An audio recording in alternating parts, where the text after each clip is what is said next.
Welcome to Commercial Real Estate Pro Network's CRE PN Radio. Thanks for joining us. My name is Jay Darren Gross. This is the podcast focused on commercial real estate investment and risk management strategies. Weekly, we have conversations with commercial real estate investors and professionals who provide their experience and insight to help you grow your real estate portfolio. Today's interview is sponsored by Building Insurance and Risk.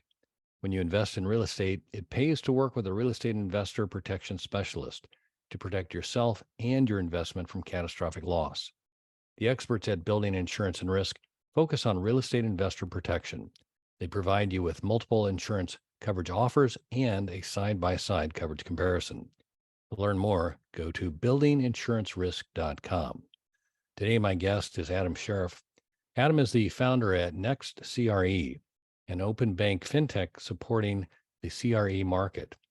Next CRE partners with lenders to enable them to keep a line of sight on their borrowers' activities who are paying off a loan and seeking to enter a 1031 exchange. And in just a minute, we're going to speak with Adam about how FinTech can help you find 1031 buyers for your property. But first, a quick reminder, if you like our show, CRE PN Radio, there are a couple things you can do to help us out. You can like, share, and subscribe. And as always, we encourage you to leave a comment. We love to hear from our listeners. Also, if you want to see how handsome our guests are, be sure to check out our YouTube channel. You can find us on YouTube at Commercial Real Estate Pro Network. And while you're there, please subscribe. With that, I want to welcome my guest, Adam Sharif. Welcome to CRE PN Radio. Thank you so much, Jay Darren. I appreciate you having me on. Well, I'm looking forward to our conversation. Before we get started, if you could take just a minute and share with the listeners a little bit about your background. Yes, my background is in commercial real estate finance. I used to run the equities transactions group for GMAC Commercial Mortgage, member of the company senior management team. But before that, although I don't consider it my background, before that I was an investment sales broker. Went on to become a developer, developed in 3 different states: Illinois, Florida, and Texas.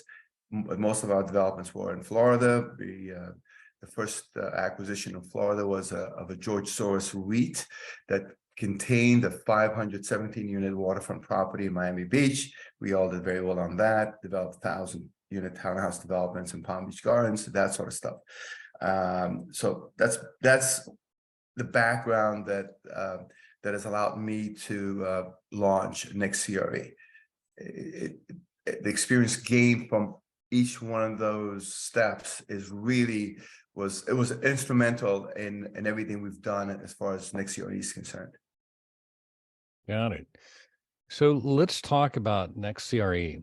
I did a little bit of preparation for this interview, but how would you describe what Next CRE is for the listeners? I think you did a great job in your introduction. We provide commercial real estate lenders line of sight into their own borrowers' reinvestment and debt funding needs, their equity reinvestment needs. The biggest problem lenders have, aside from, of course, the economy and that sort of stuff, the biggest problem lenders have as far as operating their business is replenishing loans that are paid off every year. 20% of all loans are paid off every year, but only 25% of those 20% are refinanced, and lenders do a real good job of identifying those folks they're going to refinance and getting them to refinance with them. What lenders do not have is a digital line of sight to those who are paying off the loan by selling their property, not refinancing. And when that happens, lender no longer has a digital line of sight as to what that borrower will do once they've sold their property, once they have, and if they're interested in reinvesting the proceeds to buy another property, it starts all over again. Seems like the process starts at that point again. But we don't see it that way. We see it as a circular, who is a seller today will be a buyer tomorrow, that sort of stuff. So our goal was to identify them when they were transitioning from one to another. And when I was at GMAC, one of the things we discovered that although 75% of loans were being paid off due to a sale, 2/3 of those borrowers were reinvesting the cash to buy another property. And that was that's a very powerful data point, because these represent billions of dollars of equity investments. They represent 70,000 transactions a year, and these people invest 400. They acquire $400 billion of property. So it's a giant market, and it just and unfortunately, even since the tax law were enacted back in 1920s, everyone's been trying to figure out how to identify these borrowers who will in turn become buyers after they pay off their loan, and it's been very challenging to do so. They are normally just a blip on the radar for a very short period of time, and then they disappear. You don't know when they're going to be coming on board, when they're going to be coming on that radar, and when they're going to be leaving that radar, but it's very quick. To identify them, as we knew we had to partner with lenders, commercial real estate lenders. Got it. So I'm curious, just in the identification process, is it from the lender perspective? That's where you start then? Is that you partner with the lenders and look at their portfolio to determine kind of what the where they are in the loan repayment schedule, or what's kind of No, it's actually a lot simpler than that. We've identified what we call an early warning signal. That simply means that when the lender receives a request for loan payoff from their borrower, and most loan docs will require that notice gets to the lender 30 to 45 days in advance of the actual payoff date. That's an early warning signal. So when the lender receives that signal, and if they're partnering with us, automatically from our platform, an email with a link to a questionnaire goes out to that borrower, trying to figure out what that borrower is going to do next.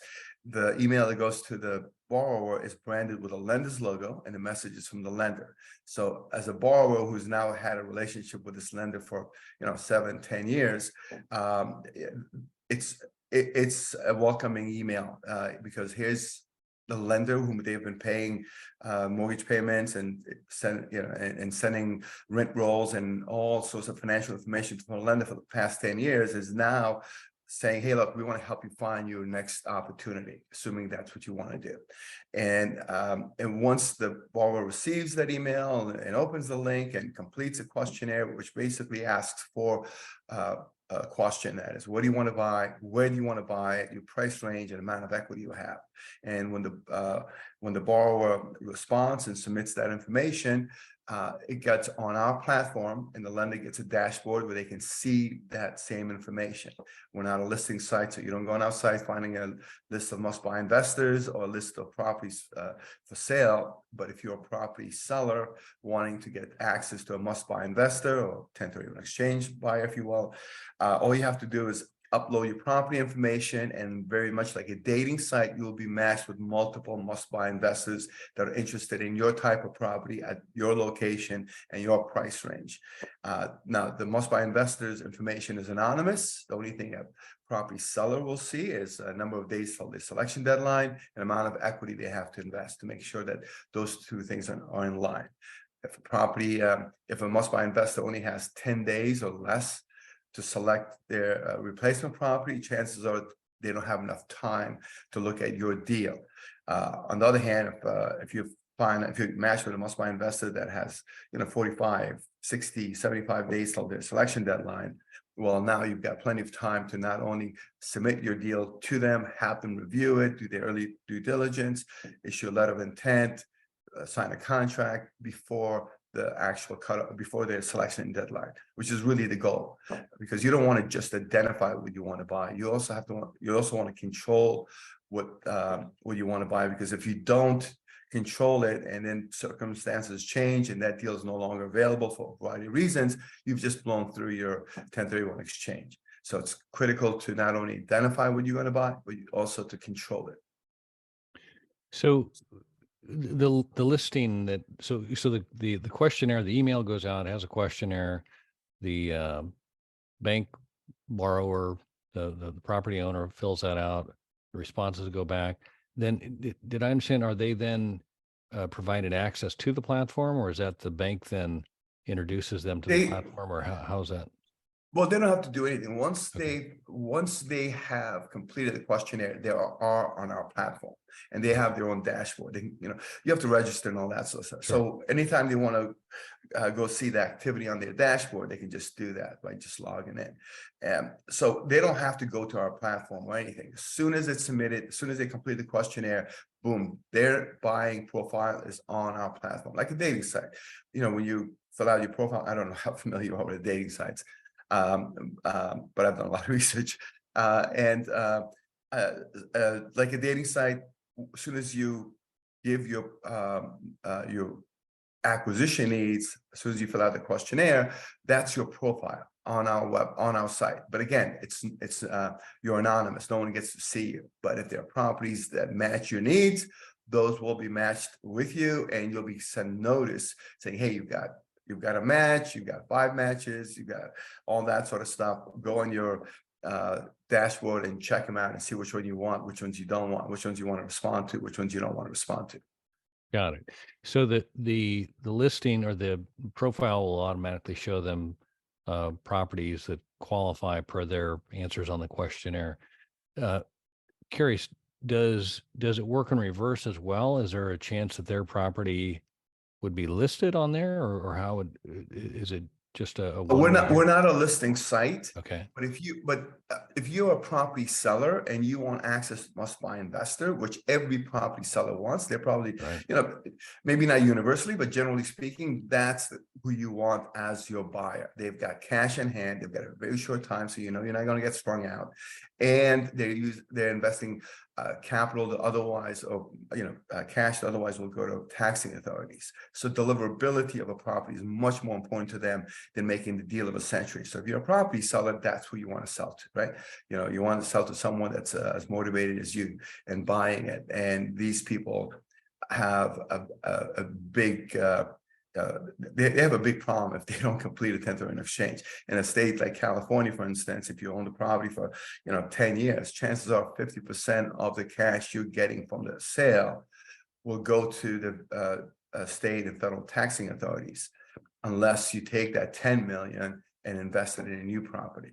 And that's a big incentive for people to do that. Again, 2/3 of all the people who pay off their loans due to a sale will be reinvesting their cash to buy another property. Pension funds will not, because they don't pay taxes. For them, it's not a issue, but most everyone else will attempt to reinvest their proceeds. Got it. So how has the next CRE been received with lenders, and do you work with brokers at all, or is it strictly just the lenders that you work with? Yeah, our primary customer is our commercial real estate lenders, where they're our partners, and they're also the source of our product. Right, without them, we don't have access to the product, which is providing access to must-buy investors for property sellers and those seeking equity. So those are our customers.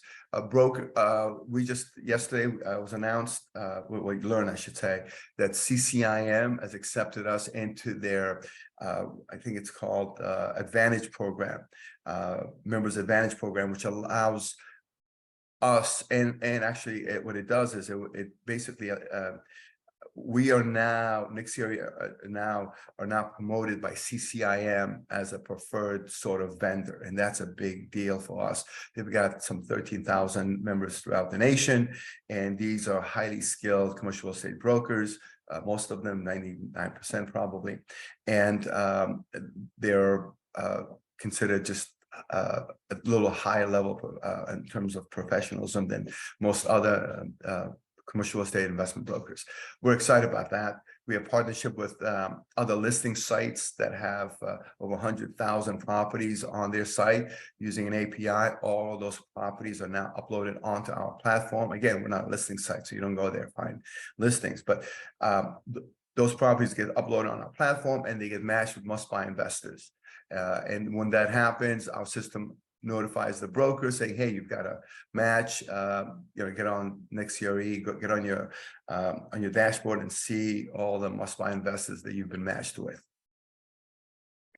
No, I love the must buy or the must sell. Those are the people you want to do business with. They're not going to waste any time. They've got to make a deal. That makes a lot of sense. Um, has there been any reluctance from the users or to do it, or were there any questions or hurdles that you had to work through from your initial launch?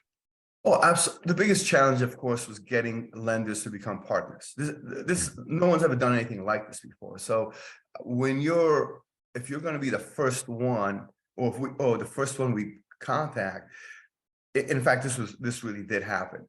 We reached out to a lender and they said, okay, this makes great sense. I have an opportunity to originate direct acquisition loans, which is very attractive to me and my borrower. I have, and then there's a revenue sharing if the transaction closes on your platform, the sale. You're going to put money in my pocket. So you're putting money in my pocket and you're lowering my borrower's borrowing cost. This almost sounds too good to be true. So I'm going to hold off on doing anything because I don't have the time to figure out what part of it isn't true. It's just I don't want to have to spend a lot of time figuring out the negative, if you will, right? Because so go get another lender, sign up another lender, then come back to me. Okay, we got a lot of that. If it wasn't for guys like Ken Greggs, who's been my partner from the longest, I should say, we probably might not have signed any lenders. But now we've got partnership with lenders across the nation, from LA to Miami, New York, Chicago, Detroit, Texas, and a few other places in between. So and our most recent lender partner is Lumen, which is an Oryx company. Oryx has $85 billion in asset under management, and Lumen has $50 billion in loans with 7,000 borrowers. So that's a big get for us, and we're going to use that to leverage. We're going to leverage that to get other lenders to sign with us as well. So yeah, getting lenders to trust what we were saying and trust that we weren't doing anything that would put them in jeopardy was probably the biggest hurdle. But for each lender we sign makes the next one a little easier because they can go back and say, look, if Lumen, who's an Oryx company, if they went through all their due diligence and everything else, and they're comfortable with this, and they signed your agreement, then let me take a closer look at it. And that's really what's going on. Yeah, no, I can imagine getting the first one's probably the most difficult. So how long has Next CRE been in business? Well, Next CRE is uh, Next CRE has only been around since end of 2021. But we started this using another name for the company that everyone told us they hated, but almost 3 years ago. So it took about 3 years to get us to where we are today. All right. And to date, I guess I'm trying to think of numbers. How you've got multiple lenders across the states.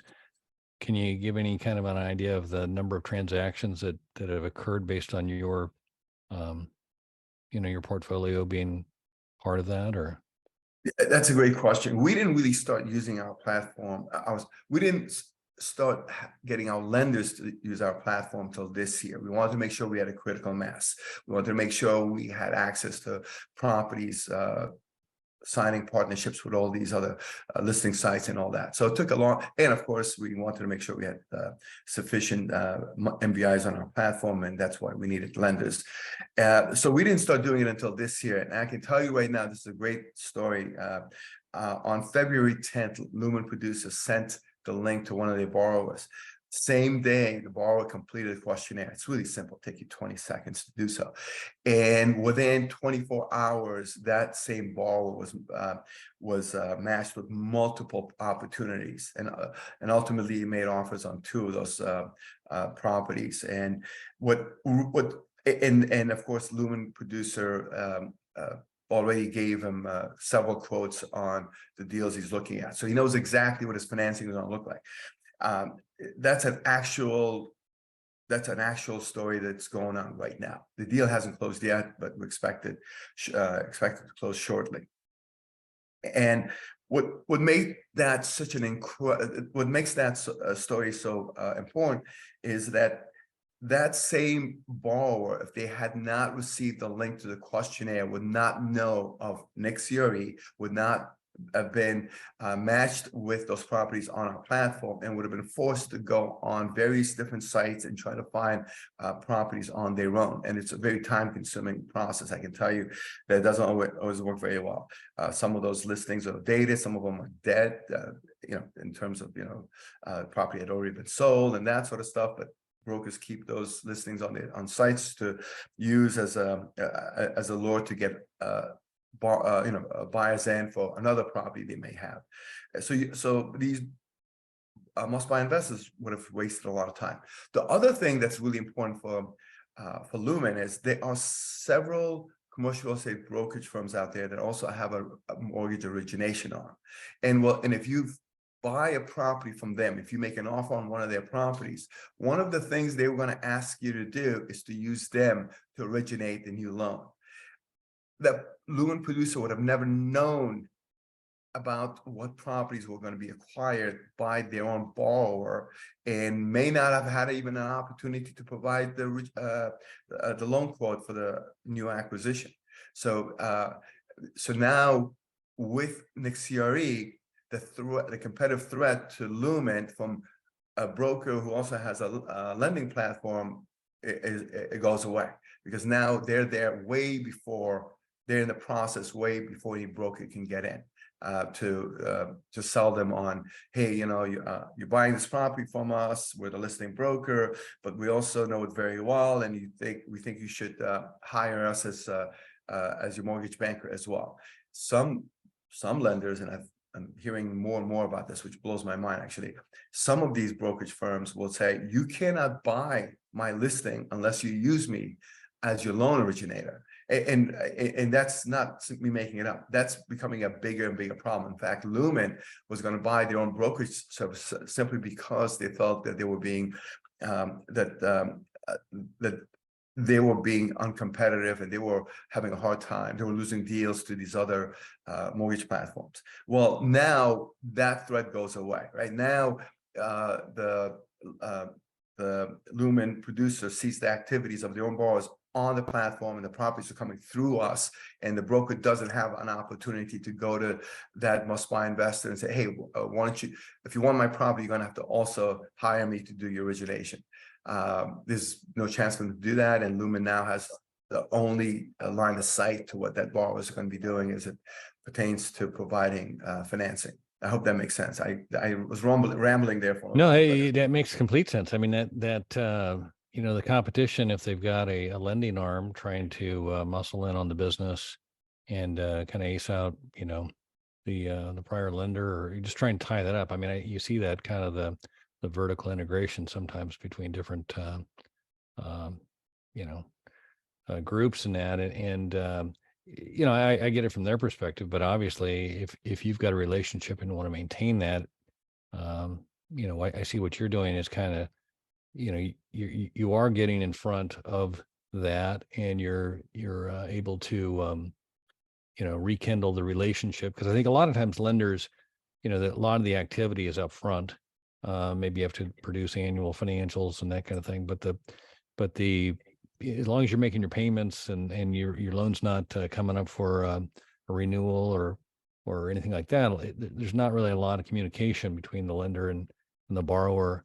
It's more a matter of making your payments on time. So to be able to kind of get in front and reestablish that relationship, I think would be a huge value to the lender. Yeah, the relationship between a borrower and a lender is usually between the borrower and the lender's servicing desk, right? Right. That's where all the communication is going on. And some of the producers that had actually originated that loan 8, 9, 10 years ago may not even be with the firm anymore, right? So there's no relationship there either. And although every lender with their origination team would want to have every one of their producers stay on top of every one of their lenders and all that sort of stuff all the time, reality is it just does not happen. People are focused on what they have in front of them, right? Bird in hand sort of thing. And But even if they did have a really great relationship with their borrower, where they knew everything what the borrower was doing, they still would have to wait for the borrower to send them the deals that the borrower is looking at.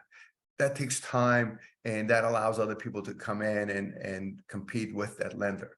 Because of Next CRE, because partnering with Next CRE, that threat goes away. All that goes away. Simply because now a lender has a clear line of sight as to what their customer is going to be doing. They don't have to guess. They don't have to ask them to send them information about what they're going to be looking at, which takes time on both sides. It's so for a lender, this is a fantastic opportunity. It doesn't cost them anything to partner with us. It doesn't cost their borrower anything to provide that information, get matched and close deals on our platform. So from that standpoint, it's a win-win for the lender, it's a win-win for the borrower, and it's obviously a win for us. Yeah. No, I could see the beauty of it is the efficiency, in that you're right in the sequence of when the lending is needed, as opposed to some sort of marketing system where you're constantly dripping, whatever information to the borrower, to where you become almost ignored because it's just, they know that you're going to be sending them something. Whereas right in the heat of the moment, when they're focused on selling their one property and they're going to need funding for the next property, you now are, top of mind, and able to, help them secure the financing for their next purchase. I mean, it makes complete sense. I'm sorry. Okay. The thing is that they don't have to do anything other than, they don't have to go out there proactively going through multiple sites trying to find the deal they want to buy. This comes to them. It gets laid at their lap, and it matches everything that they've said they want, location, price range, type of property, that sort of stuff. So it, instead of having everyone nonstop looking everywhere and missing each other in the process, we shed the light on the entire process. Now everyone gets to see where everyone is and what they're wearing and what they look like and all that sort of stuff, without having to guess. Got it. No, you had also mentioned earlier about the buildup trying to get nationwide coverage.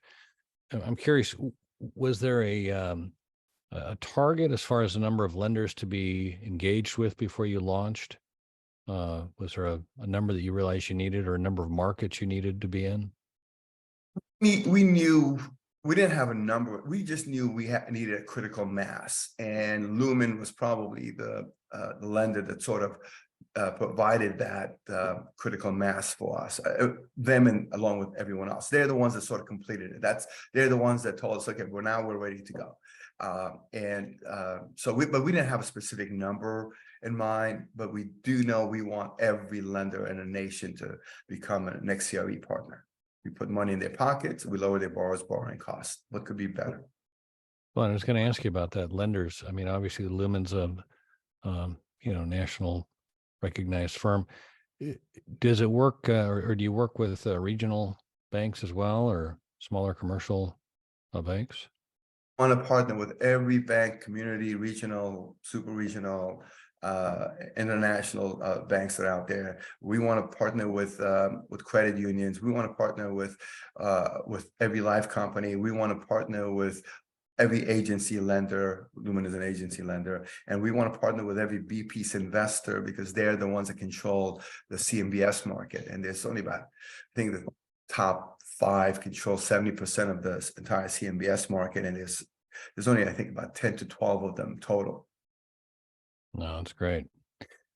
Hey, Adam, if we could, I'd like to shift gears here for a second. By day, I'm an insurance broker, and as such, I work with my clients to assess risk and determine what to do with the risk. And there's 3 strategies we typically consider. We first look to see if we can avoid the risk, and when that's not an option, then we look to see if we can minimize the risk. When we cannot minimize nor avoid the risk, then we look to see if we can transfer the risk. And that's what an insurance policy is. It's a risk transfer vehicle.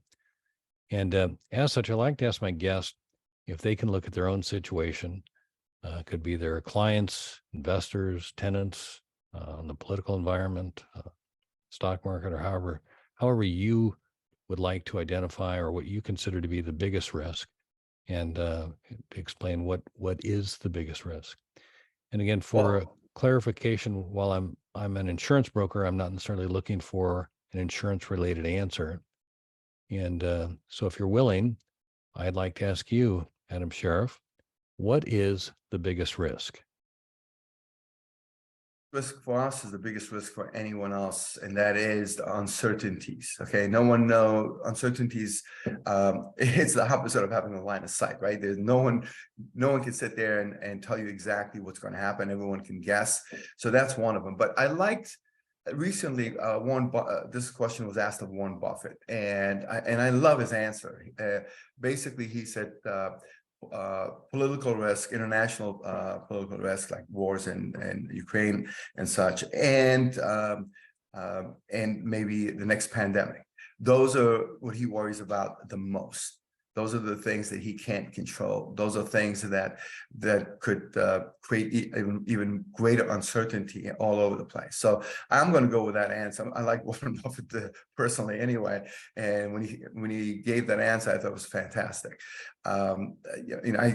We can talk about the micro, the interest rates and all kinds of stuff, inflation and deflation, we can do all that sort of stuff, but the answer has got to be things you can't see, things you can't do anything about. Those are the biggest risks, and they're not always they're not transferable. Those are not risks you can transfer to other people. Those are the ones that you're going to have to handle yourself. And which makes business very exciting and also stressful. Yeah, no doubt. Definitely the uncertainty is definitely what makes the world go around, or keeps it buzzing. But I think the other side of that I've kind of come to recognize is that it's in that uncertainty is where the opportunities are found. And I think it's natural for people to just naturally want things to continue at a steady pace and a steady rate kind of thing. But I've come to recognize more and more, I think one of the things that makes the whole thing work is the dynamics of it, is the up and the down. And whether it be the in the pandemic, what were the opportunities? There were certainly a lot of businesses lost, but there were a lot of businesses that won big.